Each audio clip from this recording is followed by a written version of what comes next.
Welcome to Driving Success. I want to just give you a little insight on what today's podcast is all about. It's about speed in your business. How do you find the middle ground between having a wonderful culture and keeping things speedy, getting done fast?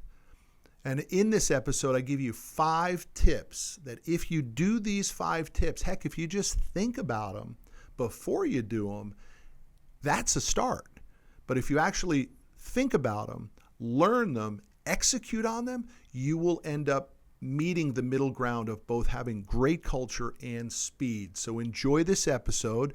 I remind you, do us a favor, share it, like it, comment on it, tell your friends in the transportation industry that there's a new podcast called Driving Success, powered by Commercial Fleet, in which we teach transportation companies how to run great businesses, almost like helping transportation CEOs go from the entrepreneur to the CEO. We'll see you down the road. I hope you enjoy this episode. Author of The Grit, author of You Need More Money, founder and president of Commercial Fleet Financing, it's Matt Manero. The Driving Success Podcast, powered by Commercial Fleet Financing. Welcome to Driving Success, powered by Commercial Fleet Financing. I'm your host, Matt Manero. This podcast is for the transportation industry, in which we talk about how you, in the transportation industry, might be amazing at doing the transportation thing. You're great at hauling freight. You're great at digging dirt. You're great at towing cars, but you just may not be that great at running a business. So we're here to help you go from the entrepreneur to the CEO. Today's topic is called Speed in Business. Now, if you've been listening to the past episodes of this podcast, you'll realize that we're talking about culture, core values, and how to get that integrated into your office. So if culture is the holy grail of business, which it is, don't believe that BS that it's revenue. It's not revenue, it's culture. Culture is the holy grail. Speed's going to be a pretty damn close second. Speed gets you noticed. Speed beats the competition. Speed keeps everybody on their toes. Speed wins deals, and speed gets your ass paid. Now, I'm not talking about the speed of your trucks going down the highway. I'm talking about the speed at which you run your business.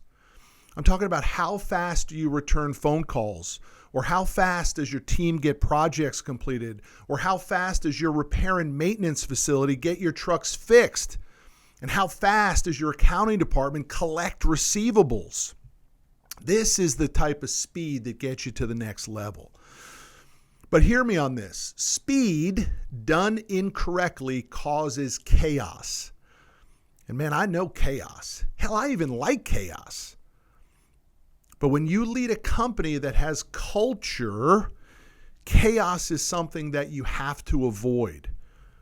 Because in here, in what I'm talking about, lies the problem. I mean, can you really have culture and speed at the same time? Well, you better have them both or you're going to be out of business. Neither can suffer. You need both culture and speed. I love to move fast. I mean, long before all the details are figured out, I like to go.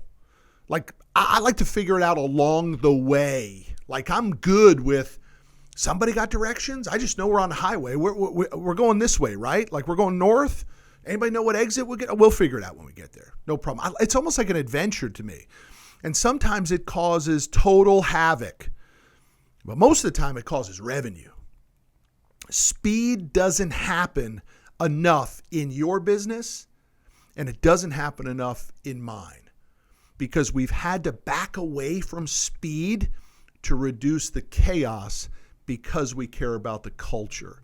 The key is the ability to find this middle ground, and I'm going to give you 5 steps here that are going to help you do both, the installation of culture and the installation of speed. I want to stay on this havoc, this chaos thing for just a minute, because a lot of entrepreneurs love chaos. We actually like this change, right? We like the new ideas. And I'm just here to challenge you that that's really not the way great companies are built. Sometimes you just got to slow your roll a little bit. But slow your roll that creates chaos is different than keeping speed as a fundamental to the organization. And the reason I say this is because havoc and chaos, it ruffles feathers. It interrupts the organization and it makes people freak out, and that causes the chaos. It's what you're trying to avoid. But most entrepreneurs can see the whole field. That's why we're okay with some chaos, because we pretty well see the end game. And we pretty much know we're going to climb the hill. In essence, it's like the quote I like to say a lot, winners figure out a way to win. You're going to figure out a way to win. You're going to figure out a way to survive. You're going to be the phoenix. When it all burns and there's nothing but ashes left, you're going to be the bird that comes out of it all. Good for you, man. Maybe that's why you got one truck and you're the only person driving it. It's not how you make great companies. Great companies are about empowerment and delegation and giving people responsibility and getting the hell out of their way.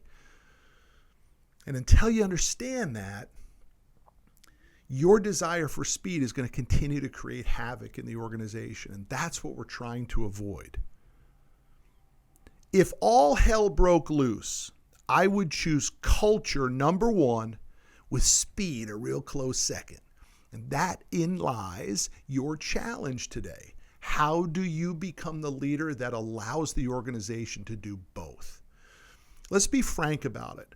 One of the real reasons that you're so crazy about speed and you trade speed for culture, or you trade revenue for culture, is because you're so afraid that the thing's going to crash and burn, that you're going to run out of money, that you're not going to make payroll. And it makes you into this sort of maniacal leader. I was there, man. I did it.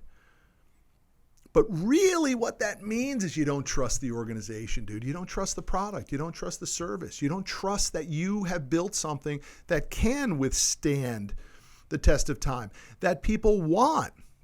And I don't mean people meaning your clients. I'm talking both. Your clients want the products and services that you offer, but your employees want the organization that you created. Hell, not everybody wants to be the boss. Your job is to build something that makes them say, I'm cool without being the boss. And that could be through contests, it could be through appreciation, could be letting them feel contributing to the organization, or just might be paying people a lot of money. However, you need to figure it out. But here are the 5 tips that are going to help you figure it out. Clearly, I get a little crazy about this because, to be perfectly frank with you, I'm still struggling with it, man. From time to time, I'm like, hey, let's put some speed on this, man. Push that throttle down all the way. Let's blow the place up and see what the hell happens, because we're going to be okay. I promise you. Shit, we've been in business 25 years, and it makes people crazy. You got to stop doing that. I'm telling myself the same thing as I'm telling you today. We got to stop doing that as the bosses. Let's get into the 5 tips. The first thing you got to do to make sure that speed stays in your organization is you have to map out the workflow. How long does it take to change the oil in one of your trucks? Is it an hour? How long does it take your shop to change the oil in one of your trucks? You got to know that. You got to map out the workflow. How long does it take to tow a car if the total mileage of the tow is, say, 60 miles? Is that a 3-hour job? Is it a 2-hour job? Or do you just say to the driver, hey, go pick up this car and, here's the address? Well, do you know how long it's going to take him to go tow that car? Do you have the expectation? Have you mapped out the workflow to be able to know what that job time looks like? Because he or she might be they think they're doing it in 3 hours and they're hauling ass, and you think it should be done in an hour and a half. That's a problem. That's a cultural problem and a speed problem. Here's number 2, set the expectation. So now that you've mapped out the workflow and you know how long it takes to do that job, let everyone know what's expected. So, hey, we have mapped out that it takes us 1 hour to do oil changes on our trucks. So next Wednesday, we're going to bring in our fleet of 8 trucks, and we work an 8-hour workday, and that means that we are going to do 7 oil changes. I'm giving everybody an hour for lunch. That means 7 oil changes are going to be done. If you hadn't mapped out the workflow and your shop is changing oil in a 3-hour window, well, that's basically 2.5 trucks a day that your team is doing. Well, when you set the expectation because you mapped out the workflow and now you're doing 7 versus 2.5, it's almost 3 times the production because you mapped it out and you told everybody, we believe the oil change can be done in 1 hour, not the 2.5 hours that you guys have been taking or the 3 hours that you guys have been taking. So number 1, map out the workflow. Number 2, set the expectation. Number 3, what are your non-negotiables? What tasks within the company must at all times operate at maximum speed? A perfect example of this is accounts receivable. You tell your accounting department that you want every outside invoice, every account receivable collected in 30 days.